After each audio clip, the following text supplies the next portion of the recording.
오늘 예배는 코로나19 감염 예방을 위해 방역수칙을 준수하여 드려집니다. 이 시간 우리 각자에게 허락된 예배의 자리에서 구별된 자세로 우리의 마음과 뜻과 정성을 다해 하나님께 예배를 드리시기 바랍니다. 이제 다 함께 일어나셔서 찬송가 6장을 찬송하심으로 오순절후 5번째 주일 예배를 하나님께 드리시겠습니다.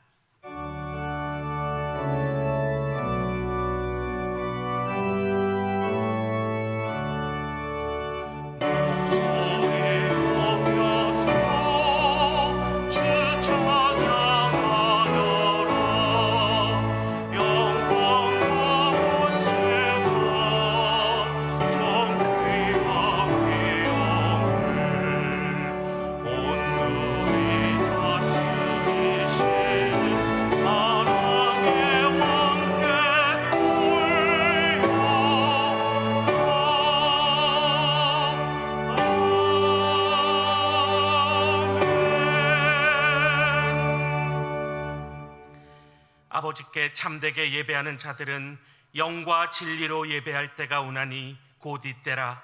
아버지께서는 이렇게 자기에게 예배하는 자들을 찾으시느니라. 하나님은 영이시니 예배하는 자가 영과 진리로 예배할지니라. 아멘.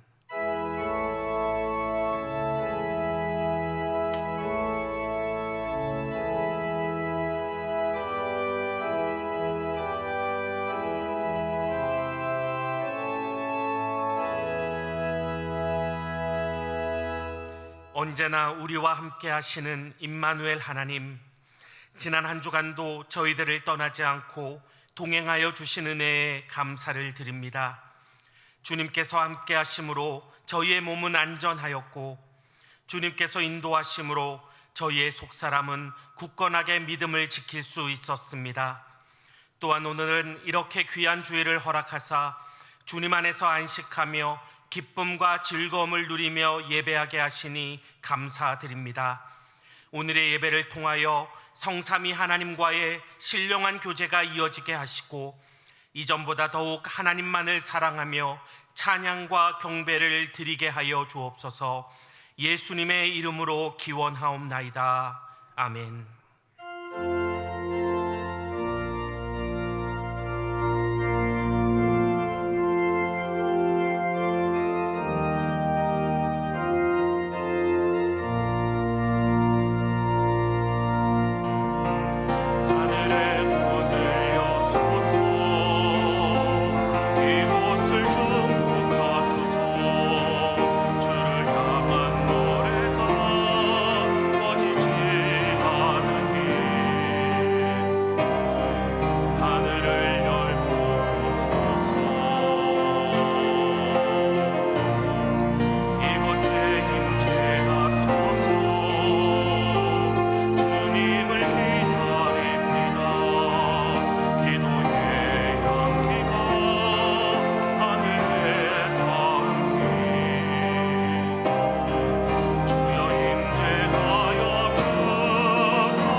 함께 예수 그리스도의 이름을 의지하여 참회의 기도를 드리시겠습니다. 사람의 중심을 살피시는 하나님, 이 시간 저희들이 하나님께는 그 어떤 죄도 숨길 수 없음을 깨닫고 참 마음으로 회개합니다. 십자가의 은혜로 값없이 의로운 자 되었으나 지난 한 주간 저희들의 삶은 불의로 가득했습니다. 바람처럼 덧없이 지나가는 이 땅의 것들만 추구하며 살았습니다. 육신의 쾌락을 얻고자 시간과 물질과 정력을 무가치한 곳에 사용하였습니다. 진리의 말씀에는 귀를 막고 내 고집대로 행동하며 하나님의 얼굴을 피하여 살았습니다. 이 모든 어리석음과 죄악을 회개하오니 용서해 주옵소서. 이제부터는 회개한 요나처럼 사명을 감당하는 주의 종이 되게 하여 주옵소서. 이제 계속해서 하나님과 자신만이 아는 은밀한 죄를 침묵 가운데 고백하시겠습니다.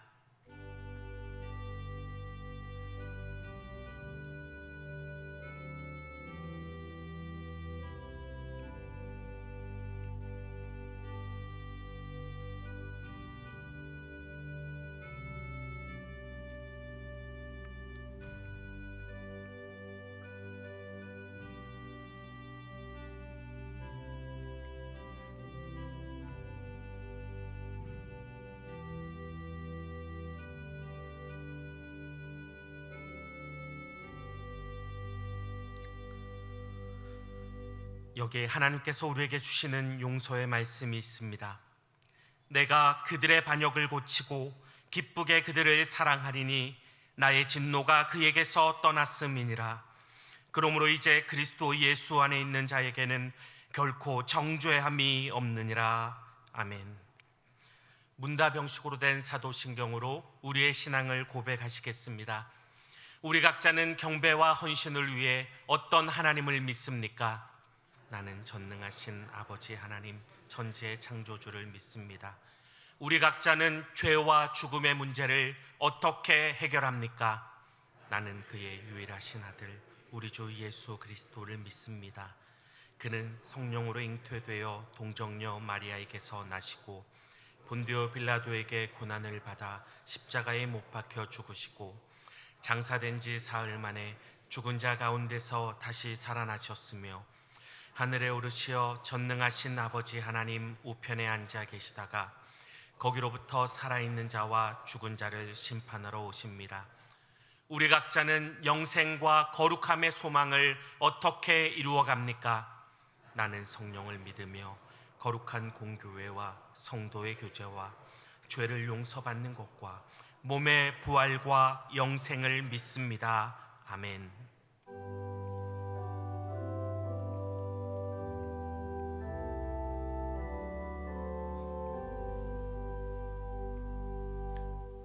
모두 자리에 앉으셔서 성시교독 하시겠습니다. 성시교독은 제8번 시편 14편의 말씀입니다. 어리석은 자는 그의 마음에 이르기를 하나님이 없다 하는도다.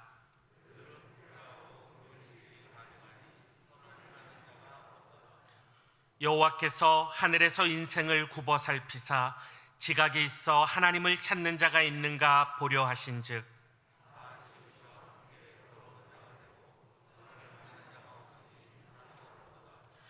죄악을 행하는 자는 다 무지하냐? 그들이 떡 먹듯이 내 백성을 먹으면서 여호와를 부르지 아니하는도다.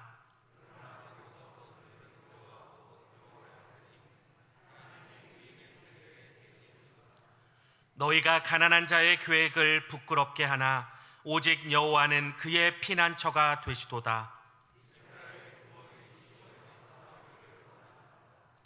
여호와께서 그의 백성을 포로된 곳에서 돌이키실 때에 야곱이 즐거워하고 이스라엘이 기뻐하리로다. 아멘. 다 함께 찬송가 365장을 부르시겠습니다. 찬송 후에 이영래 장로님 기도 인도하심으로 함께 기도하시겠습니다.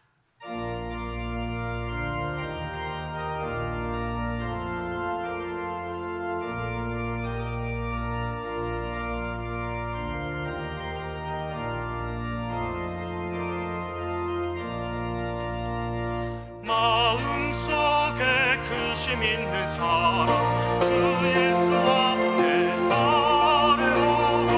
슬픈 마음 있을 때라도 주 예수께 아뢰라. 주 예수 앞에 달려오라. 주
죽음 앞에 겁을 내는 자요 주 예수 앞에 다리 걸어 하늘나라 바라보는 자요 주 예수께 아뢰라 주 예수 앞에 달려오라 주리의 친구니 무엇이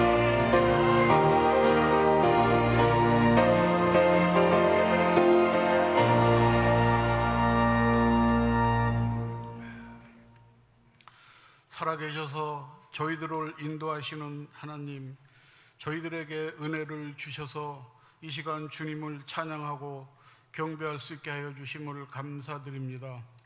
항상 우리들의 입술에 주님을 향한 찬양으로 가득 차고 흘러넘치게 하시옵소서. 주님이 맡겨주신 사역을 잘 감당하는데도 피곤치 않게 하시고 기쁨으로 충성할 수 있는 저희들 되게 도와주시옵소서. 저희는 때때로 신앙생활에서 실족할 때가 많이 있습니다. 죄악과 허탄한 것에 매여 주님의 자녀된 모습을 잊어버리고 사는 때가 많았습니다. 저희들 코로나를 핑계 삼아 하나님을 잊어버리고 등한시할 때도 있었습니다. 불쌍히 여겨주시고 용서하여 주시옵소서. 항상 주님 앞에서 경건한 삶의 모습이 되게 하시고 저희가 어떠한 일을 하든지 먼저 주님을 생각하게 하셔서 하나님께 인정받고 칭찬받는 주님의 자녀가 되게 하여 주시옵소서. 회개하고 뉘우치는 마음마다 은혜로 채워주시고 주님의 은혜를 흠뻑 받아서 직장과 가정과 일터와 생활의 전 영역을 통해서 주님의 뜻을 담아내는 저희들 되게 하시옵소서. 이 시간 인생의 무거운 짐을 지고 고달파하는 영혼들을 긍휼히 여기셔서 주님 안에서 쉼을 얻을 수 있도록 축복하여 주시고 주님의 은혜를 맛보아 알 수 있도록 인도해 주시옵소서. 자비로우신 하나님, 생명이 있는 모든 것들이 향기를 바라고 성숙을 향하여 왕성하게 발돋움하고 있는 이때에 저희의 심령을 더욱 성령 충만하게 하셔서 죄에 이끌려 살기보다는 굳센 믿음을 소유하기 위해서 더욱 힘있게 발돋움할 수 있게 하시고 내게 능력 주시는 자 안에서 무엇이든지 할 수 있다는 신앙으로 힘있게 전진할 수 있는 저희들 되게 도와주시옵소서. 은혜로우신 하나님, 유월을 맞이할 때마다 저희들의 이민족의 백성으로서 결코 잊지 못할 뼈아픈 지난날을 회상하지 않을 수 없습니다. 이 강토가 피로 물들고 삶과 죽음의 통곡 소리가 하늘과 땅에서 진동하던 그날을 어찌 우리가 잊을 수 있겠습니까? 이제 다시는 이 나라에 피비린내 나는 전쟁이 발발하지 않도록 권능의 주님께서 막아 주시옵소서. 오늘도 이 땅에서 이민족의 화합을 위해서 기도하는 백성들의 기도를 들으사 어서속히 남과 북이 평화 가운데 하나가 될 수 있도록 인도하여 주시옵소서. 능력의 하나님, 나는 너희를 치료하는 여호와의 미라 말씀하셨사오니 무한하신 능력으로 치료의 광선을 발하여 오래도록 병상에서 병마와 씨름하고 있는 모든 환우들을 긍휼히 여기시어 치료와 복으로 함께하여 주시기를 원하옵니다. 환우들의 몸속에서 활동하고 있는 모든 병균들을 태워 주시옵시고 사슴같이 뛰며 주님을 찬양하고 영광 돌릴 수 있도록 은혜를 베풀어 주시옵소서. 이 시간 하나님께서 단위에 세우신 김태수 이임 목사님에게 성령과 말씀의 충만함을 주셔서 은혜로운 말씀을 담대히 선포하게 하시옵소서. 온 성도들이 큰 은혜 받는 시간이 되게 하시옵소서. 베들레헴 찬양대 찬양을 기뻐 받아 주시옵소서. 찬양대가 찬양을 할 때에 어두운 영들이 물러가고 성령님의 강한 역사가 나타나는 기적이 있게 하시옵소서. 예수님의 이름으로 기도드리오며 주님께서 가르쳐 주신 기도로 다 함께 기도드리오니 하늘에 계신 우리 아버지 이름을 거룩하게 하시며 아버지 나라가 오게 하시며 아버지 뜻이 하늘에서와 같이 땅에서도 이루어지게 하소서. 오늘 우리에게 일용할 양식을 주시고 우리가 우리에게 잘못한 사람을 용서하여 준 것 같이 우리 죄를 용서하여 주시고 우리를 시험에 빠지지 않게 하시고 악에서 구하소서.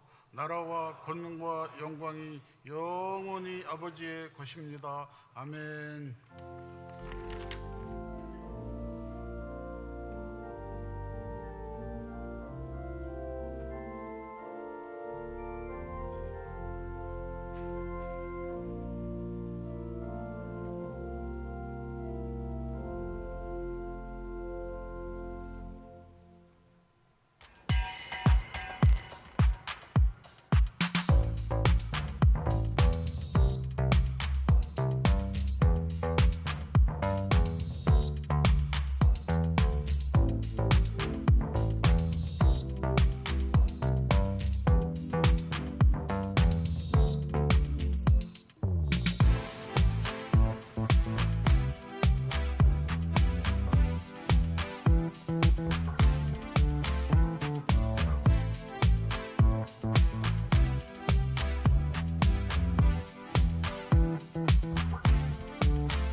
교단에서 코로나 시대에 다음 세대들의 신앙의 변화에 대해서 조사를 한 것을 함께 보게 되었습니다.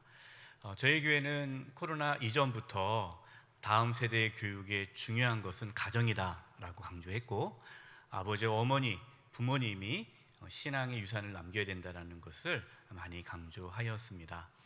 그래서 저희 교회는 코로나가 왔을 때 다음 세대에 그래도 어려움이 좀 덜했던 이유는 가정 안에서의 신앙 양육이 그래도 준비가 되어 있어서 그동안 온라인으로 해서 가정에서 예배드리고 또 가정에서 신앙 교육이 이루어지는 것이 그래서 잘 이루어질 수 있었습니다. 작년부터 저희 교회는 가정 예배를 드리기 시작했죠. 오늘 찬양 예배 대신에 각 가정에서 가정 예배를 드리는 주일입니다. 가정 예배가 참 중요합니다.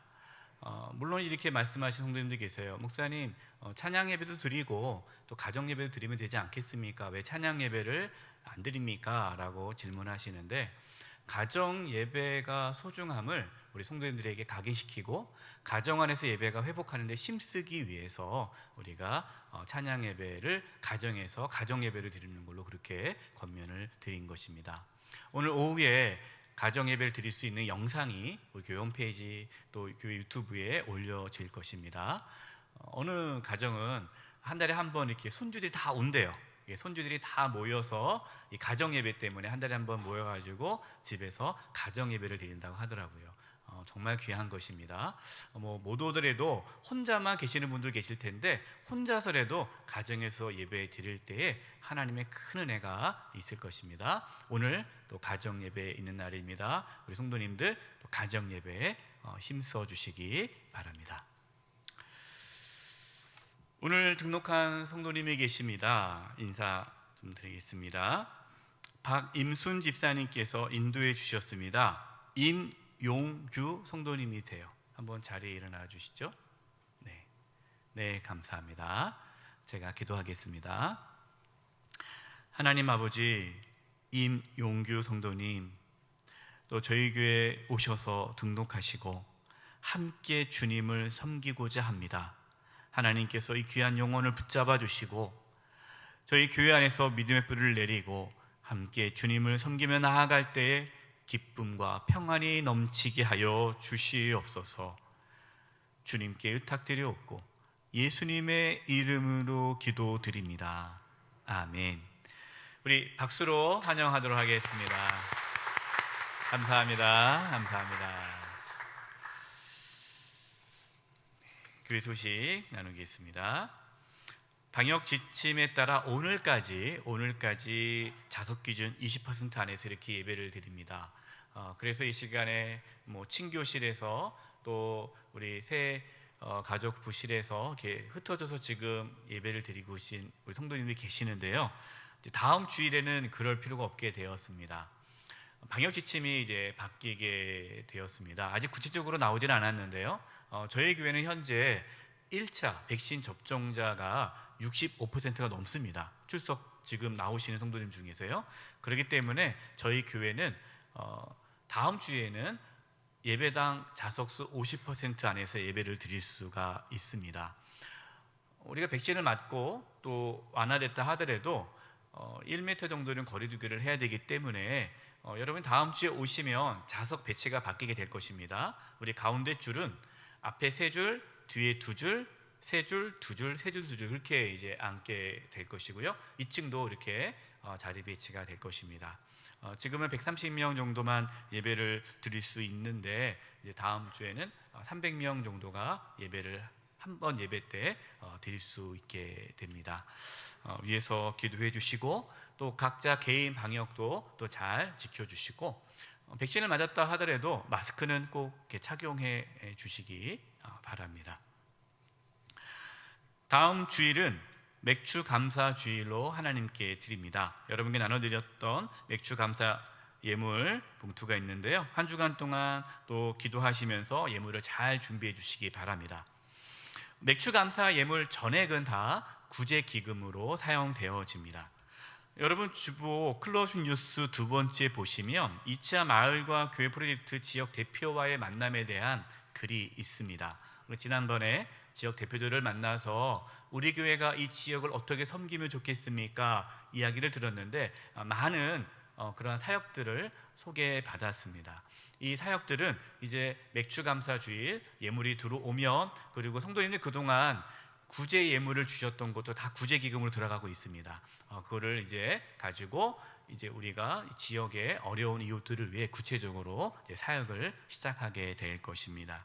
우리 성도님들 지난 반전과 베풀으신 하나님의 은혜에 감사하면서 특별히 가난하고 어려운 이웃들을 위해서 우리 맥주 감사 예물에 힘써 주시기를 부탁드립니다. 말씀드렸듯이 오늘 가정 예배가 있습니다. 찬양 예배 대신에 오손도손 직공 예배로 드려집니다. 다음 주일은 또 성찬 성례전으로 하나님께 또 예배를 드립니다. 한 주간 동안 성찬에 대한 마음의 준비를 하시고요. 하나님 앞에 정결한 마음으로 나오는 시간 되기를 바라고 또 성찬 성례전에 큰 은혜 받을 수 있기를 바랍니다. 이번 주에 7월 2일 금요일 오후 8시에 금요 성령 기도회가 있습니다. 내 자녀를 축복하라는 주제로 말씀을 나누고 기도합니다. 7월 2일 금요 성령 기도회도 방역 지침에 따라 우리가 300명 정도가 예배 드릴 수 있습니다. 그렇기 때문에 우리 성도님들 다 나와 주시기 바라고요. 특별히 가족은 떨어져서 앉을 필요 없습니다. 가족은 같이 이렇게 우리 자녀들도 같이 데리고 나와서 함께 예배하고 기도하는 시간 가질 텐데 우리 가족들끼리 이렇게 앉아 주시면 좋겠습니다. 금요 성령 기도회를 위해서 기도해 주시고 또 함께 해 주시기 바랍니다. 다음 세대 교육부 현장 예배가 이제 다음 주일 7월 4일부터 전 부서가 예배를 드리게 됩니다. 위에서 기도해 주시고 안전한 방역 지침 가운데 우리 다음 세대 예배가 이제 교회에서 잘 드려질 수 있도록 기도해 주시기를 부탁드립니다. 훈련날입니다. 여름 성경학교 수련회 일정이 나왔습니다. 코로나19로 인하여서 온라인 행사로 온라인으로 진행합니다. 우리 다음 세대가 비록 온라인으로 성경학교 수련을 하지만 또 큰 은혜 받을 수 있도록 기도로 중보기도 부탁드립니다. 모임과 교재 내용 보시면서 또 참고해 주시고요. 또 축하해 주시고 격려해 주시기 바랍니다. 우리 옆에 분들과 인사를 나누겠습니다. 오늘 말씀의 제목은요. 서로 고백하며 서로 기도하라입니다. 우리가 서로 고백하고 기도할 때에 우리의 가정과 교회가 회복됨을 말씀을 나누게 될 텐데요. 이렇게 인사했으면 좋겠습니다. 서로 고백하며 서로 기도합시다. 이번 주간을 위해 우리에게 주시는 하나님의 말씀은 야고보서 5장 13절에서 18절의 말씀입니다. 하나님의 말씀을 높여 읽겠습니다. 너희 중에 고난당하는 자가 있느냐? 그는 기도할 것이요. 즐거워하는 자가 있느냐? 그는 찬송할지니라. 너희 중에 병든 자가 있느냐? 그는 교회 장로들을 청할 것이요. 그들은 주의 이름으로 기름을 바르며 그를 위하여 기도할지니라. 믿음의 기도는 병든 자를 구원하리니 주께서 그를 일으키시리라. 혹시 죄를 범하였을지라도 사하심을 받으리라. 그러므로 너희 죄를 서로 고백하며 병이 낫기를 위하여 서로 기도하라. 의인의 간구는 역사하는 힘이 큼이니라. 엘리야는 우리와 성정이 같은 사람이로되 그가 비가 오지 않기를 간절히 기도한즉 3년 6개월 동안 땅에 비가 오지 아니하고 다시 기도하니 하늘이 비를 주고 땅이 열매를 맺었느니라. 아멘.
하나님께 영광의 박수 올려드리겠습니다.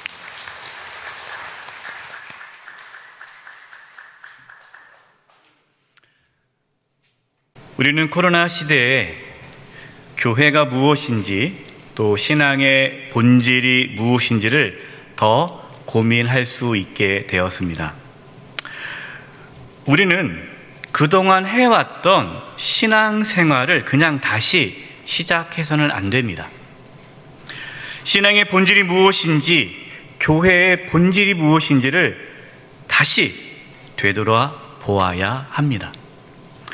여러분, 신앙의 본질이 무엇입니까?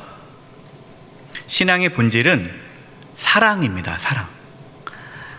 하나님을 사랑하고 우리가 서로 사랑하는 것이, 그것이 신앙생활의 본질입니다. 하나님께서 왜 이 땅에 교회 공동체를 세워주셨을까요?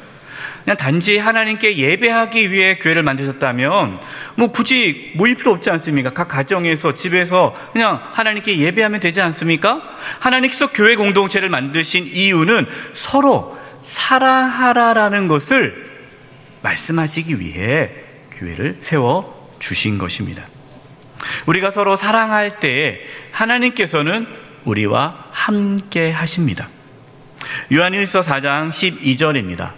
어느 때나 하나님을 본 사람이 없으되 만일 우리가 서로 사랑하면 하나님이 우리 안에 거하시고 그의 사랑이 우리 안에 온전히 이루어지느니라. 아멘. 하나님께서는 왜 우리 보고 서로 사랑하라고 하실까요? 그 이유는 우리가 하나님의 형상으로 지어졌기 때문입니다. 여러분, 하나님은 어떤 분이십니까? 하나님은 사랑이십니다. 하나님의 형상으로 창조된 우리도 서로 사랑할 때에 그것이 참된 인간의 모습을 회복하는 것이고, 그제서야 비로소 우리는 행복한 삶을 살아갈 수가 있습니다. 우리가 서로 사랑하려면 서로 고백하고 서로 기도해 주어야 합니다. 오늘 말씀의 제목이 서로 고백하며 서로 기도하라 라는 제목인데요, 서로 고백하고 기도를 통해서 우리가 서로 사랑함을 회복하고 하나님께서 기뻐하시는 교회, 가정, 또 우리가 속한 공동체를 이룰 수 있음을 오늘 말씀해 주십니다. 오늘 말씀을 통해 우리 가운데 진정한 가정과 교회와 우리가 속한 공동체의 그 회복의 은혜가 있기를 간절히 바랍니다. 13절 말씀입니다. 너희 중에 고난당하는 자가 있느냐? 그는 기도할 것이요 즐거워하는 자가 있느냐? 그는 찬송할지니라. 고난당할 때 뭐 하라고 말씀하십니까? 기도하라. 목사님, 당연한데요, 고난당할 때 기도하는 거 아닙니까? 근데 그렇지 않아요. 여러분, 고난당할 때 기도한다는 것이 쉽지가 않습니다. 기도는요, 자신의 연약함을 고백하는 게 기도예요. 따라서 어떤 분들은요, 어떤 고난이 찾아왔을 때 기도하지 않고 원망합니다. 하나님, 내가 뭘 잘못했길래 나에게 이러한 어려움이 있습니까? 하고 하나님께 원망해요. 그리고 그 고난을 자신의 힘으로 해결하려고 그래요. 여러분, 그것은 잘못된 신앙의 태도예요. 우리는 고난당할 때 어떻게 해야 합니까? 시편 50편 15절입니다. 환난 날에 나를 부르라. 내가 너를 건지리니 내가 나를 영화롭게 하리라. 환난 날에 하나님을 부르라. 하나님께서 너희를 건지시리라 말씀하십니다. 여러분, 예수님을 잘 믿어도요, 환난을 당할 수 있습니다. 그 환난과 고난이 우리의 잘못으로 생길 수도 있어요. 하나님의 징계일 수도 있고, 우리의 어떠한 부족함으로, 우리의 실수로 우리가 고난과 환난을 당할 수 있습니다. 그러나 때로는 우리가 잘못을 전혀 하지 않았는데 또 고난을 겪을 수도 있습니다. 우리는 살아가면서요, 고난을 당할 수밖에 없어요. 그때 우리는 하나님께 기도해야 합니다. 하나님 앞에 자신의 연약함을 드러내야 돼요. 하나님의 긍휼과 도우심을 구해야 합니다. 또한 즐거울 때는 무엇을 해야 됩니까? 하나님을 찬양해야 합니다. 여러분, 찬양은 뭐죠? 찬양은 믿음의 고백이에요. 하나님께서 나에게 이러한 은혜를 주셨습니다. 고백하는 것이 찬양이죠. 그런데 여러분, 이게 어려워요. 성공할 때, 잘 나갈 때 하나님을 잊어버리기가 쉽습니다. 자신이 잘나서, 자신이 똑똑해서, 자신이 능력이 많아서 성공했다라고 교만에 빠질 수가 있습니다. 저와 여러분은 기쁠 때나 슬플 때나 언제나 하나님께 기도와 찬양으로 우리의 믿음의 고백을 할 수 있기를 바랍니다. 근데 이 고백은요, 하나님께만 하는 개인적인 고백으로 끝나지 않습니다. 14절입니다. 여러분, 13절과 14절은 이어지는 말씀이잖아요. 14절 말씀 보겠습니다. 너희 중에 병든 자가 있느냐? 그는 교회의 장로들을 청할 것이요, 그들은 주의 이름으로 기름을 바르며 그를 위하여 기도할지니라. 병으로 고난 가운데 있을 때, 앞에서는 고난당한 자가 있느냐, 그는 기도할 것이요 라고 했단 말이에요. 근데 그 기도가 단순히 나 혼자 기도가 아니라 14절에서는 교회 장로들을 청하여 기도를 받으라라고 말씀하고 있습니다. 여러분, 교회 장로들은요, 교회 지도자들을 뜻해요. 근데 교회 지도자 한 사람이 아니라 여기 말씀 보니까 교회 장로들 복수예요. 이 말씀은 우리가 어떠한 고난을 만날 때, 우리가 고난 중에 있을 때에 개인적으로만 기도하지 말고 교회 공동체에게 기도를 요청하라라는 뜻입니다. 우리가 연약함 가운데 있을 때 교회 공동체에 기도를 부탁하라는 것이죠. 여러분, 교회는 어떤 곳입니까? 교회는 서로를 위해 기도하는 공동체예요. 자신의 연약함을 드러내고 서로의 연약함을 위해 기도해 주는 교회가 하나님께서 기뻐하시는 참된 교회의 모습입니다. 그런데요, 적지 않은 성도님들이 자신이 고난 가운데 있을 때, 연약함 가운데 있을 때 교회 공동체에 기도를 요청하지 않습니다. 어떤 분들은 나중에 알아요.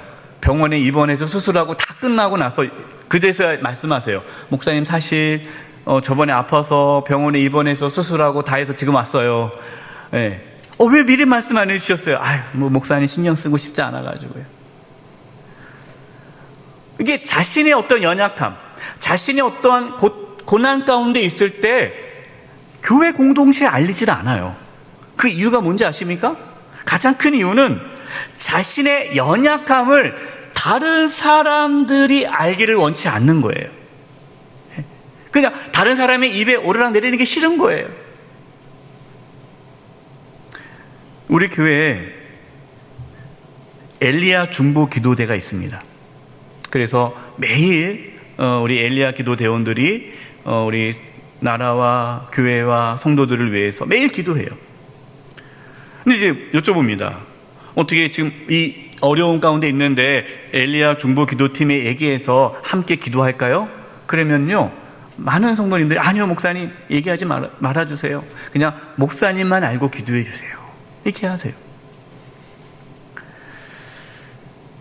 물론 여러분, 자신의 연약함을 모든 성도들에게 다 알리라는 건 아닙니다. 예배 끝나고 나가가지고 제가 이런 아픔이 있습니다. 기도해 주세요. 기도해 주세요. 모든 성도에게 다 알릴 필요는 없어요. 그러나 분명한 사실은 교회 공동체 안에서 자신의 연약함을 고백하고 기도를 요청할 수 있는 믿음의 동역자들이 있어야 한다는 거예요. 자신의 연약함을 고백하고 기도를 부탁할 만한 믿음의 동역자들이 없다면 서로 사랑하지 않는 거예요. 여러분, 서로 사랑한다는 게 뭡니까? 자신의 연약함을 드러내고 서로 그 연약함을 위해서 기도해 주는 것이 서로 사랑하는 것이에요. 15절입니다. 믿음의 기도는 병든 자를 구원하리니 주께서 그를 일으키시리라. 혹시 죄를 범했을지라도 사하심을 받으리라. 우리가 이제 서로 연약함을 고백하고 서로 위해서 기도할 때 어떻게 기도해야 됩니까? 네, 믿음으로 기도해야 돼요. 말씀 나오잖아요. 믿음의 기도는 병든 자를 구원한다. 이 말씀은 우리가 믿음으로 기도할 때에 우리의 연약함이 회복된다라는 말씀이에요. 그럼 믿음의 기도는 어떤 기도입니까? 야고보서 1장 6절과 7절입니다. 오직 믿음으로 구하고 조금도 의심하지 말라. 의심하는 자는 마치 바람에 밀려 요동하는 바다 물결 같으니 이런 사람은 무엇이든지 주께 얻기를 생각하지 말라. 여러분, 우리가 서로 연약함을 위해서 기도할 때에 하나님께서 그 연약함을 회복시켜 주실 것을 확실히 믿고 기도하시는 거예요. 여러분, 17절 18절에는 엘리야가 나옵니다. 엘리야 말씀이 나오죠. 엘리야가 우리와 똑같은 사람이다라는 거예요. 여러분, 이게 왜 중요하냐면요, 어떤 분들은 기도를요, 뭔가 신령한 믿음이 좋고 뭔가 기도의 능력이 있는 목사님이 와서 기도해 줘야 문제가 해결될 거라 생각하는 분들이 있어요. 여러분, 착각입니다. 누가 일으키신다고 말씀합니까? 주께서 그를 일으키시리라. 하나님께서 일으켜 주시는 거예요. 하나님께서 회복시켜 주시는 거예요. 사람에게 능력이 있는 것이 아닙니다. 목사님에게 능력이 있는 것이 아니에요. 하나님에게 능력이 있는 거예요. 어린아이가 기도해 준다 할지라도 믿음으로 그 기도를 받으면 하나님의 능력으로 일어나는 거예요. 저와 여러분, 사람을 의지하지 마십시오. 누가 용화되더라, 누가 기도하면 낫는데더라, 그 사람이 신령한 능력이 있대더라. 여러분, 거기에 현혹되지 마세요. 그거는 잘못된 신앙이에요. 하나님의 능력으로 일어나는 것입니다. 그 믿음이 있어야 돼요. 또한 믿음의 기도는 연약함만 회복시켜 줄 뿐만 아니라 여기 보니까 죄를 범하였을지라도 사하심을 받으리라. 죄사함의 은혜를 말씀하고 있어요. 죄사함의 은혜가 무엇입니까? 하나님과의 관계가 회복된다라는 거예요. 우리가 서로를 위해서 기도해 줄 때 연약함이 회복되고 하나님과의 관계가 회복되어짐을 말씀하고 있습니다. 자, 그렇다면 오늘 말씀을 통해 저와 여러분 어떻게 신앙생활 해야 합니까? 16절 말씀. 여러분, 16절 말씀이 결론의 말씀이고 저와 여러분에게 오늘 주신 하나님의 말씀이에요. 우리 16절 말씀을 같이 한번 읽어보겠습니다. 시작. 그러므로 너희 죄를 서로 고백하며 병이 낫기를 위하여 서로 기도하라.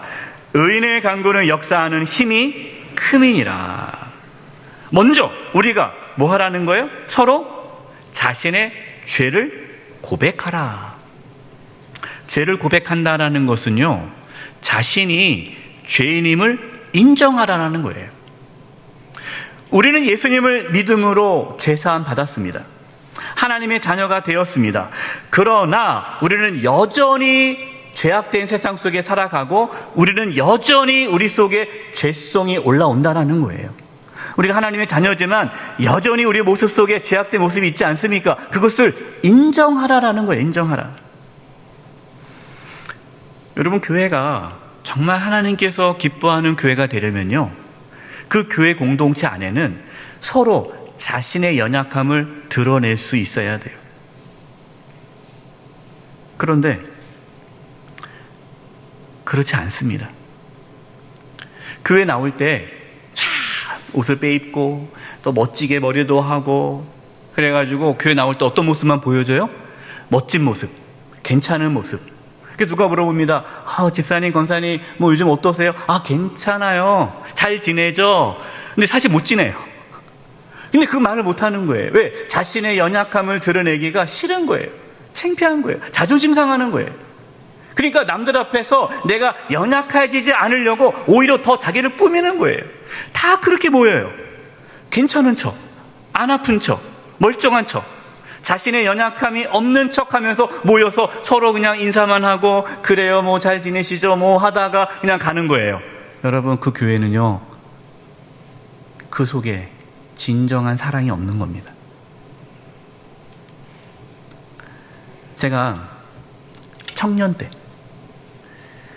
교회에서 이제 청년부 모임을 마치고 주일날 모임 마치고 이제 개인적으로 몇 명의 형제 자매들과 함께 기도하는 시간을 가졌습니다.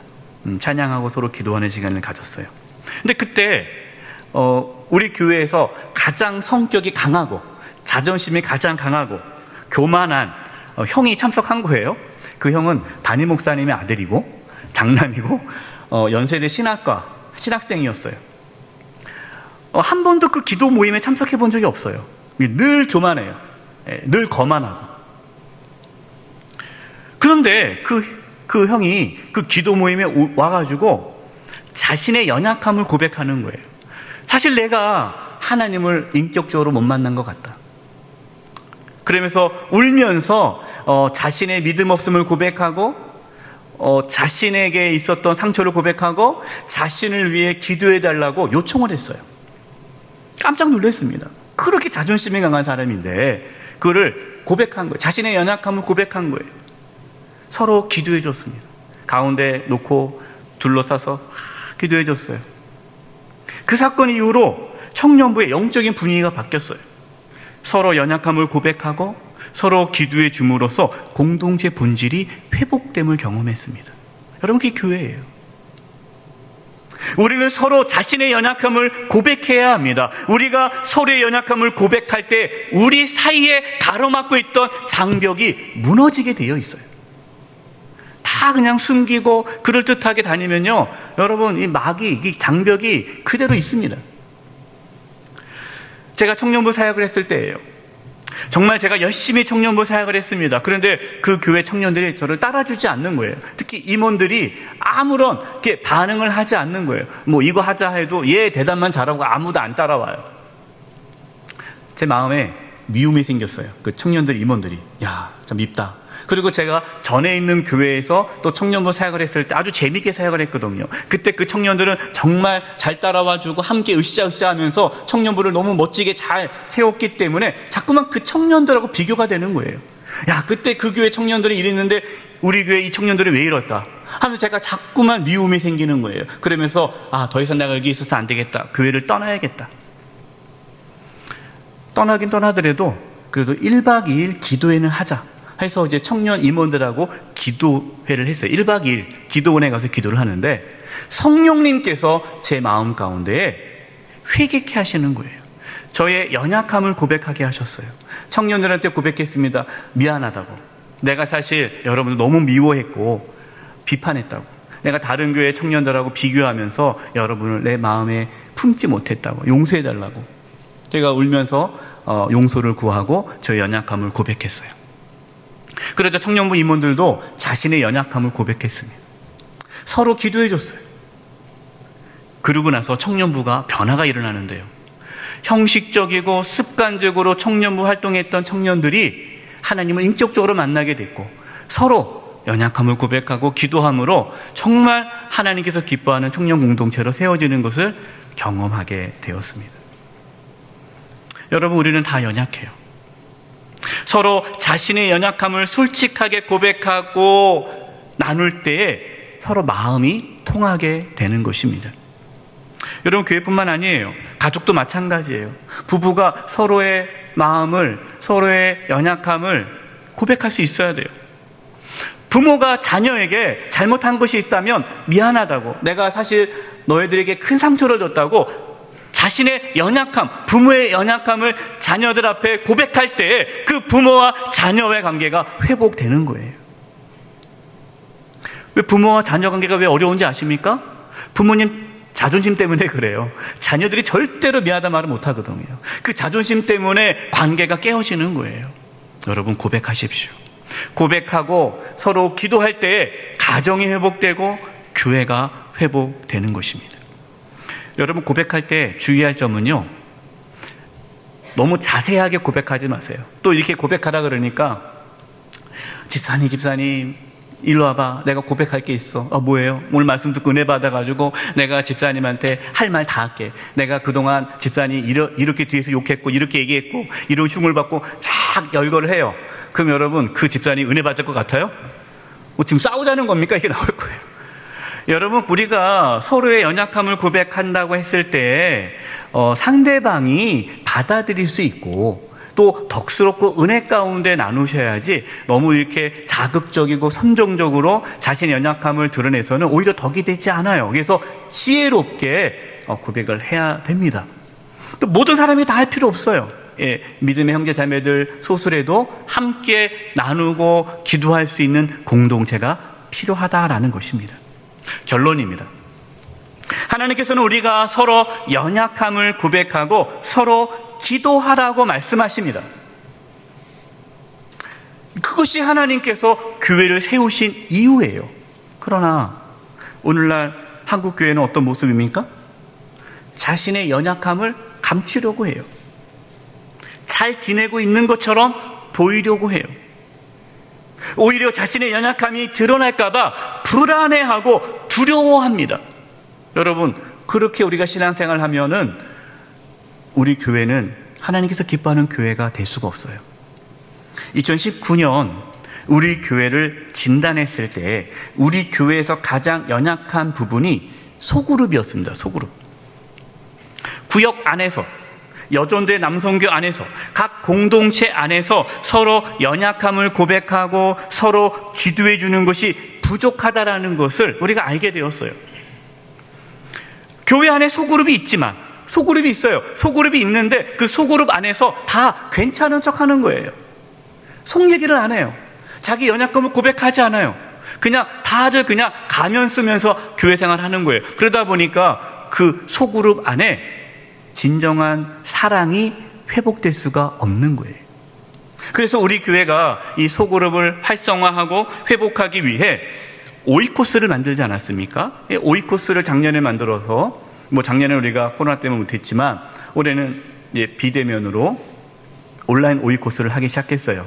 이제 코로나가 잠잠해지면 내년부터 본격적으로 우리 교회가 오이코스 사역을 할 겁니다. 이 오이코스가 영적 소그룹인데 바로 서로 연약함을 나누고 서로 기도해주는 공동체를 만드는 거예요. 1:1 양육을 지금 하지 않습니까? 1:1 양육도 그 목적으로 하는 거예요. 또 마더와이즈 소그룹도 그 목적으로 하는 것입니다. 한종지 피택자 교육을 지금 하고 있는데요. 오늘은 이제 안 합니다. 찬양 예배가 없고 또 가정 예배 있기 때문에 오늘은 교육을 안 하고 또 다음 주에 또 시작이 될 텐데, 지난번 교육하고 다른 방식으로 한종지 교육이 이루어지고 있습니다. 지금 우리가 항종지 피택자 교육은요, 서로 연약함을 고백하고 서로 기도해 주는 방식으로 훈련하고 있어요. 지난번에 우리 장로 피택자 교육을 할 때 서로 자신이 장로의 어떤 자격에 대해서 얼마나 부족하고 연약한지를 서로 고백했습니다. 그래서 깜짝 놀랐어요. 자신이 이러한 부족함이 있다고 서로 자신의 연약함을 다 내어놓았어요. 그리고 함께 기도했습니다. 그러면서 피택자 간에 우리가 영적인 소통과 하나됨을 경험을 했어요. 뭔가 내가 대단한 것처럼 내가 그럴싸한 사람으로 안 나와도 되잖아요. 내가 연약함을 고백했기 때문에 서로 연약함을 아니까 더 사랑스러운 거예요. 더 기도해주게 되는 거예요. 우리 교육자들도 마찬가지입니다. 우리 교육자들이 서로 연약함을 고백해요. 제가 담임 목사지만 저도 연약함이 있죠. 그래서 우리 부목사님에게 저의 연약함을 고백하고 우리 부목사님들이 저를 위해서 기도해주고, 그러므로 우리 공동체가, 우리 교육자 안에서도의 공동체가 하나가 되는 거예요. 담임 목사라고 해서 내가 다 옳고 내가 다 맞고 우리 부목사들은 다 틀리고 이런 식으로 간다면 어떻게 그 공동체가 하나가 되겠습니까? 교회뿐만 아니라 우리의 가정에서도 부모와 자녀가 서로 연약함을 고백하고 서로 기도해 줄 때에 하나님께서 그 가정을 회복시켜 주시고 하나님께서 기뻐하는 가정이 되게 이끄시는 겁니다. 사랑하는 성도 여러분, 우리가 서로 고백하며 서로 기도하심으로 하나님께서 우리의 가정과 교회, 우리가 속한 공동체를 회복시켜 주시기를 간절히 축원드립니다. 기도하겠습니다. 하나님 아버지, 서로 고백하며 서로 기도함으로 하나님께서 기뻐하시는 가정과 교회 공동체 될 수 있도록 인도하여 주시옵소서. 예수님의 이름으로 기도드립니다. 아멘. 찬송가 369장을 부르시겠습니다. 3절 찬송하실 때 하나님께 봉헌하시겠습니다.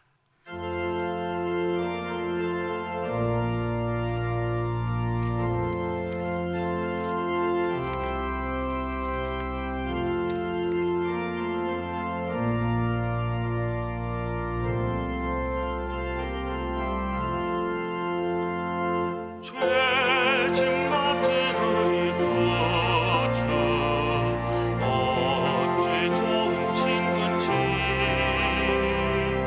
걱정 근심 무거운 짐 우리 주께 맡기세 주께 고함 없는 고로 목을 얻지 못하네 사람들이 어찌하여 알 줄을 모를까 시험 걱정 모든 괴로움 없는 사람 누군가 부질없이 낙심 말고 기도 드려 아뢰세 이런 진실하신 친구 찾아볼 수 있을까 우리 약함하시오니 어찌 아니하릴까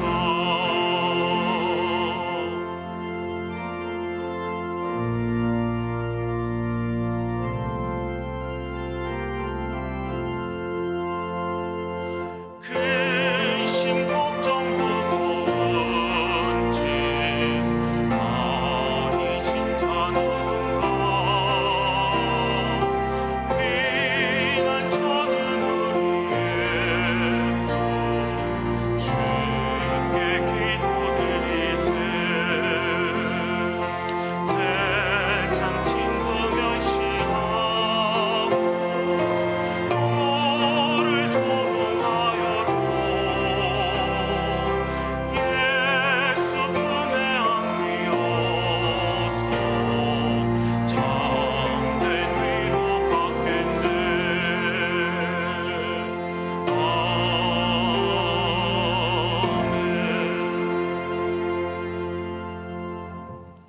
살아계신 하나님 아버지, 저희들에게 믿음을 부어주셔서 이렇게 주님께 나와 예배하며 귀한 예물을 드리게 하심을 감사드립니다. 저희가 드리는 이 예물을 기뻐 받아주시고 하나님의 영광을 위하여 사용하여 주시옵소서. 우리 성도님들을 축복하며 기도합니다. 몸이 연약한 분들이 있습니다. 찾아가 주셔서 치료해 주시되 몸 안에 있는 모든 암세포들이 다 사라지게 도와주시고 연약한 몸의 기관들이 깨끗이 이 시간 치유되게 도와 주시옵소서. 하나님께서 일으켜 주시옵소서. 우리 성도님들의 직장과 사업장과 하는 모든 일들 가운데 함께해 주셔서 이 땅에 살아가면서 물질에 어려움이 없게 해주시옵소서. 또 인생의 여러 가지 고난과 환난 가운데서도 승리할 수 있도록 굳건한 믿음을 더하여 주시옵소서. 코로나로 인하여 여러 가지 힘들고 어려운 가운데 있습니다. 우리 성도님들 지켜주시고 보호해 주시고 또 백신 접종 중에 있습니다. 안전하게 접종이 이루어질 수 있도록 도와주시옵소서. 이제 7월부터는 새로운 방역 시스템으로 이제 거리두기를 하며 예배를 드리고자 합니다. 저희 교회를 하나님께서 지켜주시고 안전한 공동체가 되게 도와주시고 단 한 사람도 감염되지 않도록 하나님께서 지켜주시고 보호하여 주시옵소서. 하나님, 이 나라를 위해 기도합니다. 다시는 이 땅 가운데 전쟁의 아픔과 고통이 찾아오지 아니하도록 이 땅을 고쳐주시고 회복시켜주시고 지켜주시고 인도하여 주시옵소서. 저 북녘 땅을 하나님께서 긍휼히 여겨주셔서 복음으로 속히 하나가 되게 도와 주시옵소서. 우리 성도님의 세상으로 나아갑니다. 하나님 동행하여 주시고 붙잡아 주시고 승리하는 삶을 살게 도와주시고 가정에서 교회에서 공동체 안에서 서로 고백하며 기도함으로 하나님의 놀라운 회복의 역사를 경험케 하여 주시옵소서. 예수님의 이름으로 기도드립니다. 아멘.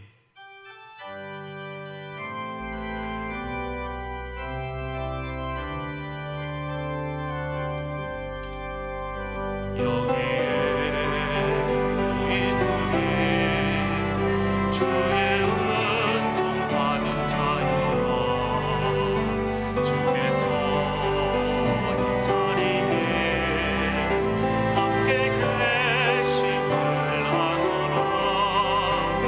언제나 주님만을 찬양하며 따라가리니 시험을 당할 때도 함께 계심을 믿노라. 이 믿음 더욱 굳세라. 주가 지켜주신다. 어둠 밤에도 주의 밝은 빛 인도하여 주신다.